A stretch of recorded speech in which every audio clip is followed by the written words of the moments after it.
Pour cette année, c'est râpé. Donald Trump n'a pas obtenu le prix Nobel de la paix 2025 qu'il convoitait tant. Il a été décerné ce vendredi à l'opposante vénézuélienne Maria Corina Machado.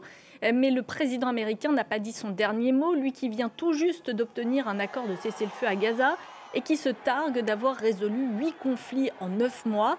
Peut-il prétendre à la prestigieuse récompense pour l'an prochain? Est-il un candidat légitime et sérieux cette fois-ci? On va en parler avec vous, Elena Aoun, bonsoir.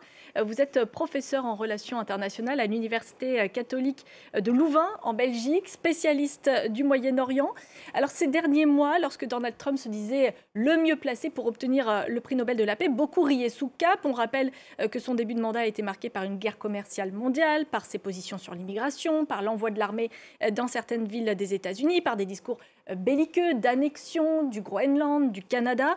Est-ce que la donne change depuis la mise en place, l'entrée en vigueur du cessez-le-feu entre le Hamas et Israël, intervenu la nuit dernière, selon vous?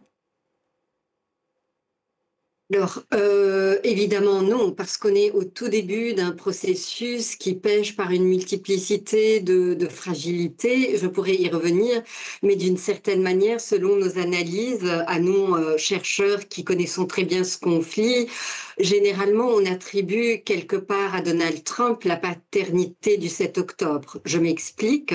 Donc, Donald Trump, au travers de ses accords d'Abraham, souvenons-nous, des accords qui ignoraient totalement le paramètre palestinien, avait quelque part acculé, en ignorant les Palestiniens, voilà, quelque part à l'oubli. Et donc, d'une certaine manière, le Hamas, dans ses attaques du 7 octobre, aussi terribles soient-elles, était une tentative de faire ressurgir la problématique palestinienne sur le devant de la scène. Il faut également attribuer à Donald Trump, au moment de sa première mandature, donc la rupture de l'accord autour du nucléaire iranien, et puis aussi l'assassinat du numéro 1 des gardiens de la Révolution, ce qui avait amené les Iraniens à rompre à leur tour leur adhésion au terme du fameux accord autour de leur nucléaire. Donc en fait, durant son premier mandat, M. Trump avait déjà préparé les drames qu'on va voir se dérouler à partir de la fin de l'année 2023.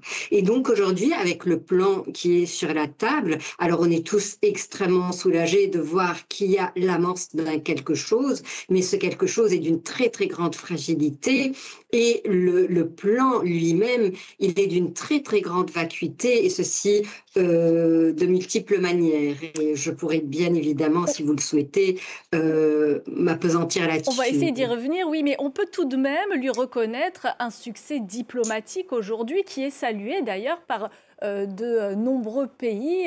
Londres, Paris, Berlin se sont empressés de saluer ce succès aujourd'hui. Alors, il est difficile d'apprécier dans quelle mesure il croit vraiment au contenu de ce plan-là et au mérite de Donald Trump, ou si on est véritablement dans une dynamique qui me semble être très puissante actuellement, de toutes parts. C'est vraiment de caresser Trump dans le sens du poil, de lui faire plaisir, quand bien même on ne croit pas véritablement en ses mérites.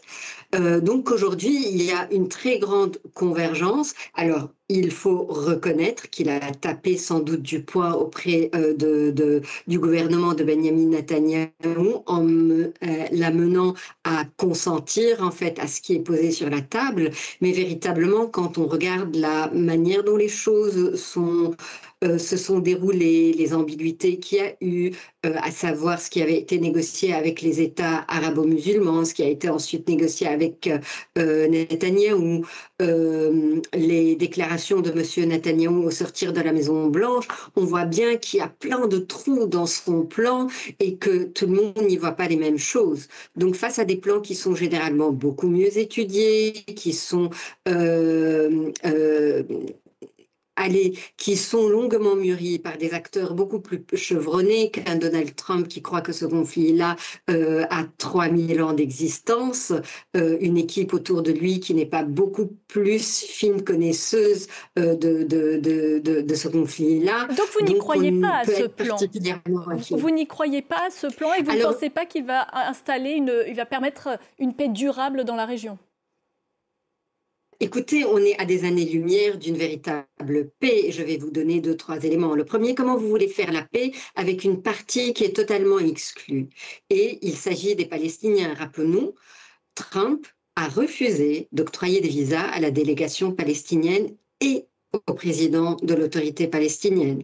Mais il veut que les Palestiniens soient partie prenante d'une paix. Donc en fait, on voit exactement ce qui s'est passé durant son premier mandat, à savoir boycotter les Palestiniens et les ignorer. Un autre élément préoccupant, c'est le fait que ce texte-là ne fait aucune référence à une quelconque légalité internationale. Par exemple, aucune référence à une résolution des Nations Unies, à la Charte des Nations Unies, aux paramètres d'Oslo ou quoi que ce soit. Donc je pourrais vraiment m'étendre. Il y a plein d'autres problèmes. Néanmoins, c'est le début de quelque chose. Si on arrive à capitaliser sur sur cette petite fenêtre d'opportunité, le fait de faire taire les armes, de sortir bien évidemment des otages israéliens de la bande de Gaza et puis offrir cette libération des prisonniers politiques palestiniens de l'autre côté ou une partie d'entre eux, on amorce déjà quelque chose. Mais si on en reste à un face-à-face trilatéral, Israël d'un côté, Palestinien d'un côté et Donald Trump de l'autre côté, surtout que monsieur est très versatile, on risque de revenir encore une fois à la case départ. Par contre, ce qui est particulièrement intéressant dans la période actuelle, c'est de voir qu'il y a une forme d'internationalisation de ce conflit, ou en tout cas de cette sortie de crise, puisqu'on a des négociateurs régionaux. On a l'Égypte, on a le Qatar, on a la Turquie. On voit également que les Européens sont en train aussi de ramer dans le même sens. Et donc, si on arrive à faire une coalition qui va quelque part encadrer cette ébauche d'un processus de sortie de crise, on est très loin d'un plan de paix durable. Justement, on comprend que vous n'attribueriez pas le prix Nobel de la paix à Donald Trump l'an prochain, en tout cas pas pour l'instant. Est-ce que d'autres instances, d'autres personnalités mériteraient, selon vous, d'être récompensées pour leur rôle en faveur de la paix au Proche-Orient?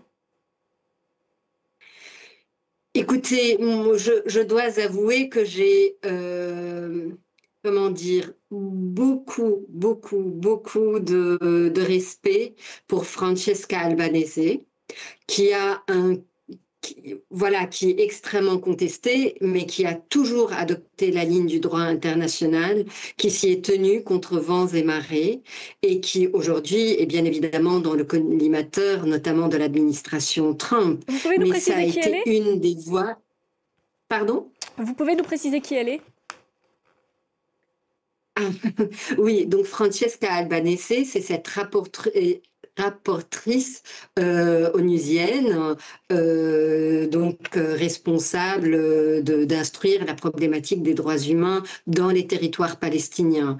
Et c'est elle qui, donc déjà avant la survenance du 7 octobre, et bien évidemment depuis, elle essaye de mettre en relief toutes les violations massives des droits humains en Palestine, et qui est l'avocat infatigable d'une résolution du conflit au travers des droits, du droit international, du droit humanitaire. Merci beaucoup Elena Aoun Je vous en prie. Et merci d'avoir répondu à la question qui fâche.